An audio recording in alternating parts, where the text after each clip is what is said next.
Beijing targets conservative candidate Joe Tay with fake wanted posters in its latest election interference campaign. Conservative leader Piere Poilievre vows to slash the deficit by 70%, while the Liberal plan would pile on even more debt than former Prime Minister Justin Trudeau. Liberal candidate and former Health Minister Yaara Saks tried to smear her Jewish opponent with a swastika. Now Jewish voters are demanding she apologizes. Hello, Canada. It's Wednesday, April 23rd, and this is the True North Daily Brief. I'm Cosmin, Dzsurdzsa. And I'm Noah Jarvis. We've got you covered with all the news you need to know. Let's discuss the top stories of the day and the True North exclusives you won't hear anywhere else. A federal task force investigating election interference has uncovered yet another online election interference campaign by Beijing. The campaign's objective is alleged to target conservative candidate Joe Tay. The Don Valley North candidate and activist for Hong Kong democracy was subjected to a coordinated repression campaign orchestrated by the Chinese government, according to the Security and Intelligence Threats to Elections Task Force. This isn't the first time Tay has been a target of Beijing, as last year a bounty was placed on his head offering rewards for information leading to his arrest. Tay said in a statement, quote, "The information revealed today is unfortunately not new to me or my volunteers. We have seen these wanted posters and other threats circulating throughout this campaign. They are consistent with the CCP tradecraft, similar to the other threats that have been made against me throughout this campaign. It is critical that all political parties and leaders take a clear stand against this foreign interference." Site announced Monday that there have been posts about Tay's arrest warrant using mock wanted posters in Chinese language pages on several social media sites, including WeChat, TikTok, Facebook, RedNote, and Douyin. One Facebook post read that if Tay won his riding, that it would be a, quote, disaster, warning the Chinese diaspora community that Canada would become a, quote, fugitive's paradise. According to Site, these kinds of posts are being made by multiple accounts, which were posted and promoted inauthentically within minutes and even seconds of each other. Additionally, Chinese-based social media platforms are suppressing people's ability to find information on Tay, instead bringing users to posts regarding his bounty. This is the same bounty which disgraced Liberal candidate Paul Chang told people they could claim if they brought Tay to the Chinese consulate. Rhetoric which was defended by party leader Mark Carney. Chang ultimately stepped down following the RCMP launching an investigation into his actions. Earlier this month, Site detected another coordinated campaign by a Chinese Communist Party-backed news channel to promote coverage of the Liberal leader.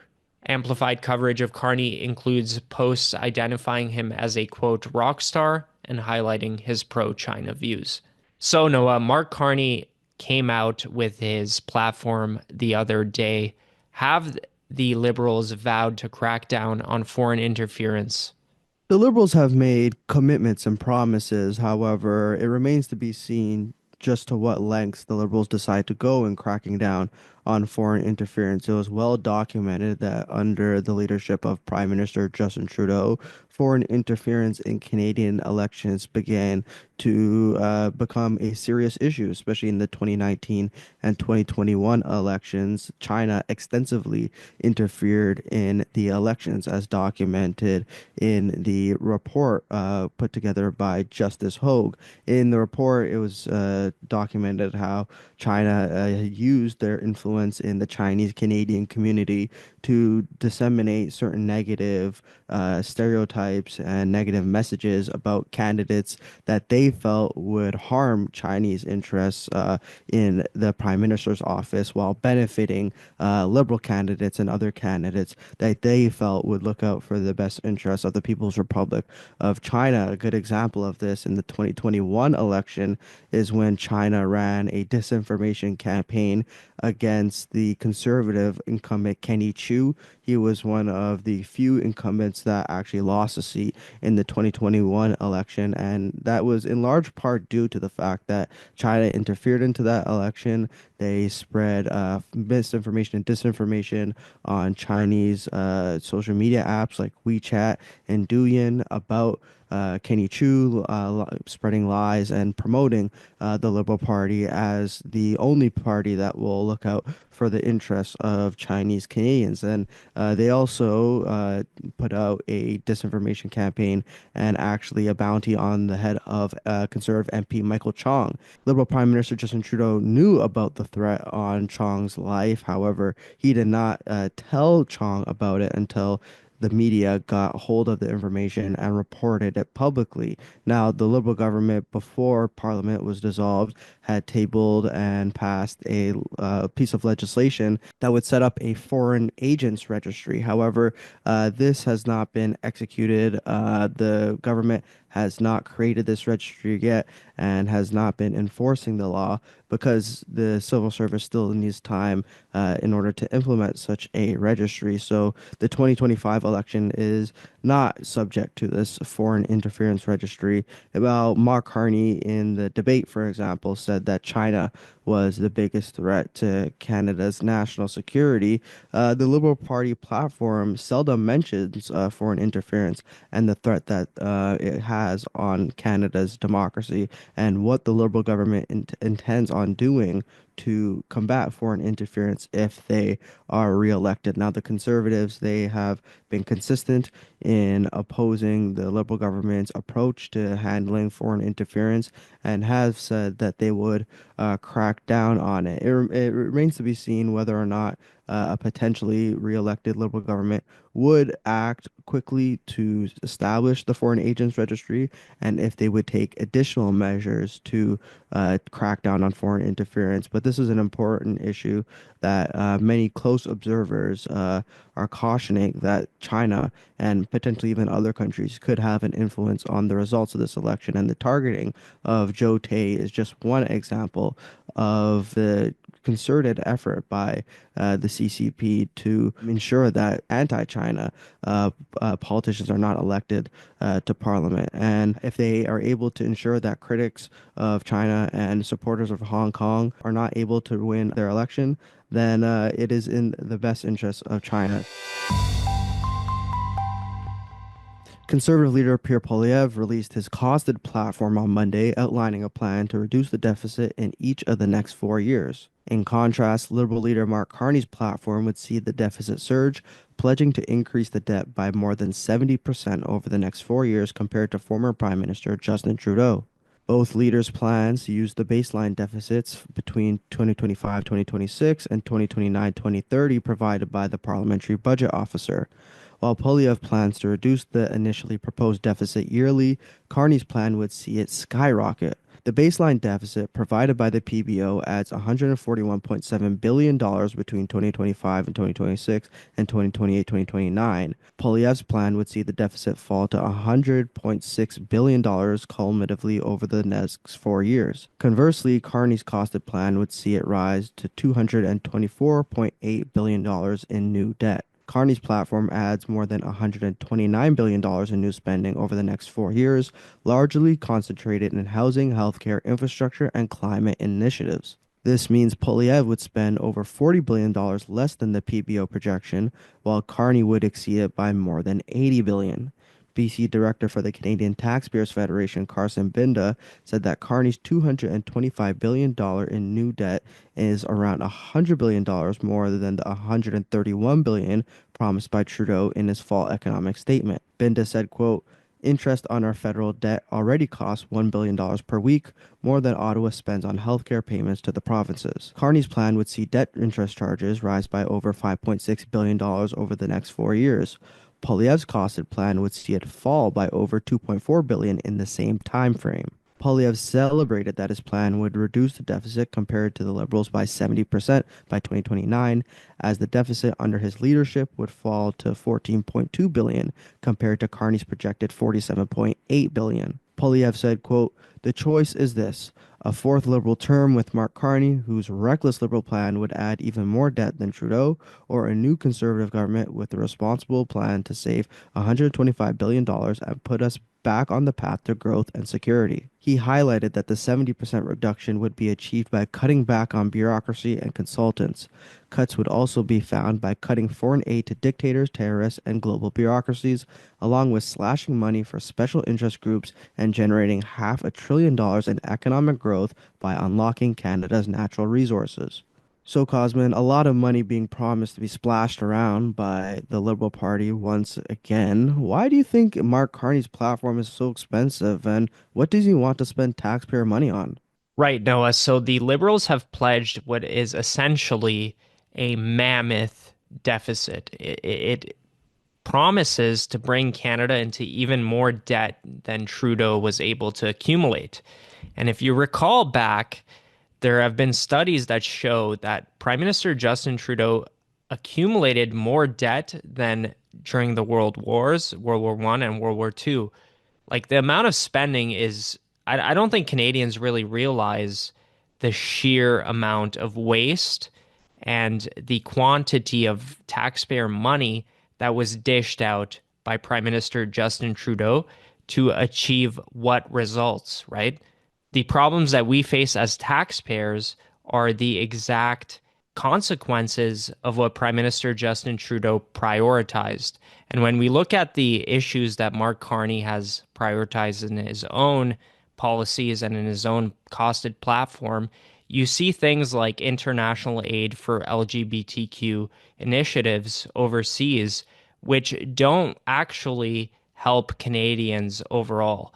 So I fully expect that the Liberal government, if they get reelected, are going to continue that same status quo.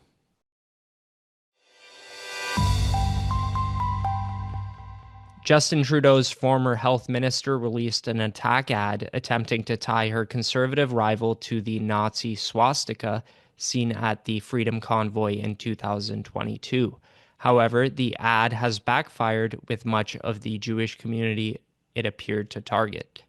Yaara Saks, the Liberal candidate for York Centre, released an ad targeting Roman Baber, the Conservative candidate for the same riding. The ad shows a photo of a man photographed on the first day of the Freedom Convoy with a swastika flag.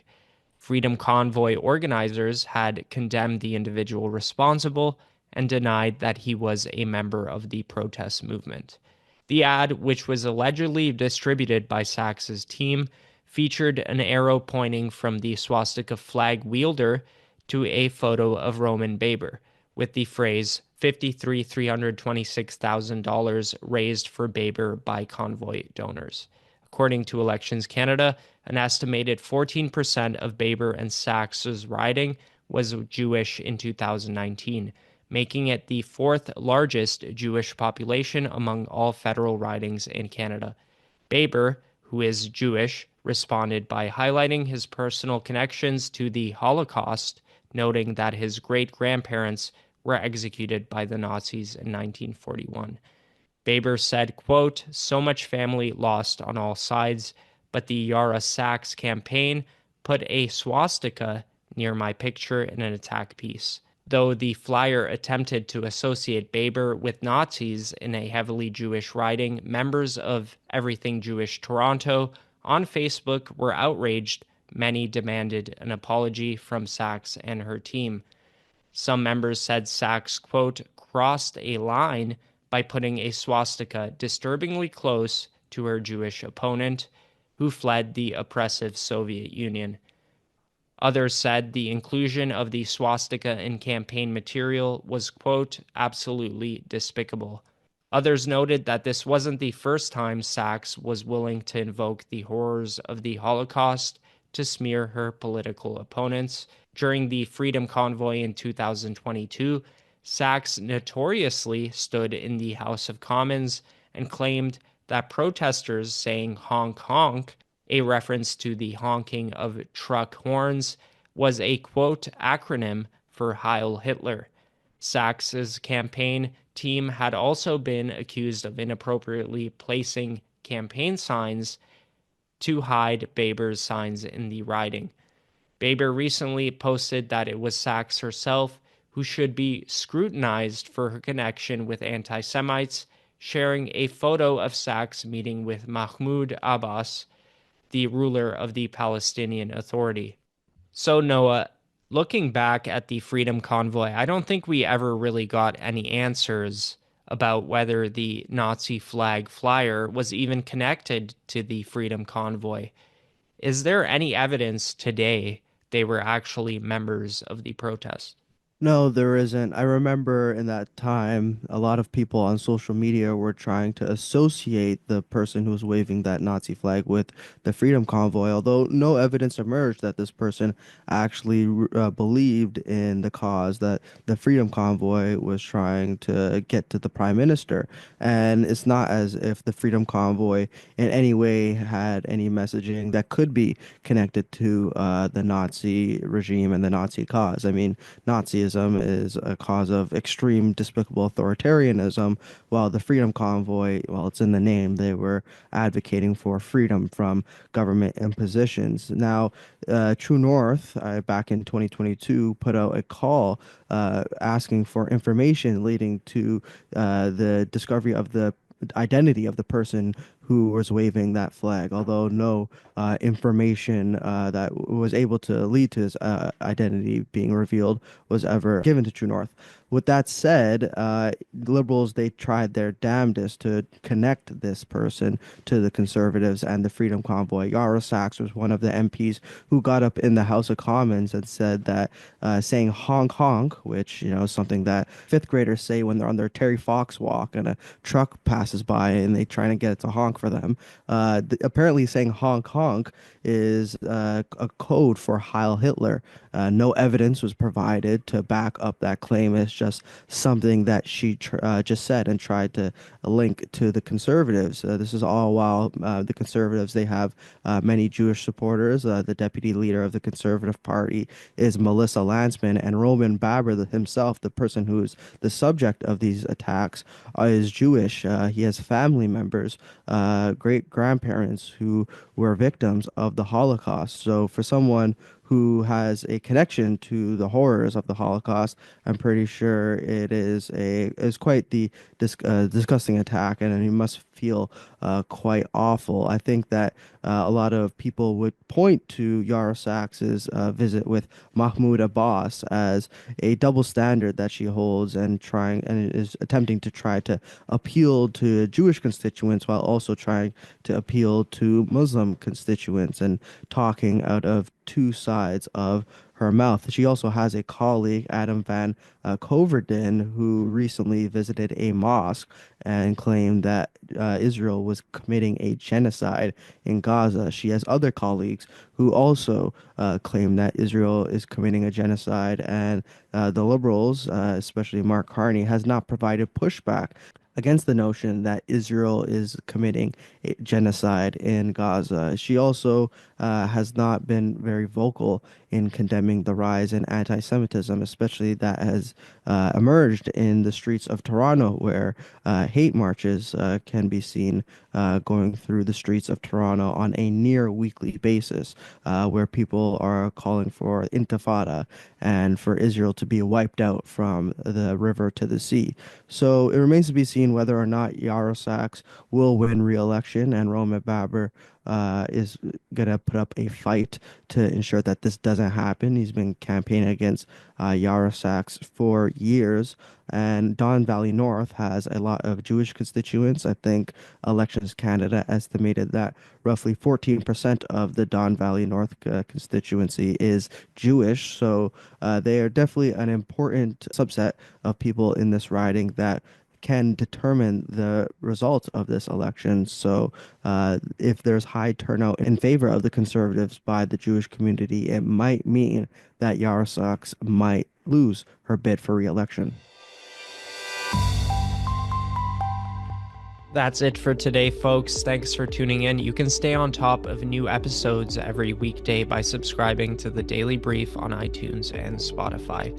Also, while you're at it, make sure to hit us with a 5-star rating and please leave a review.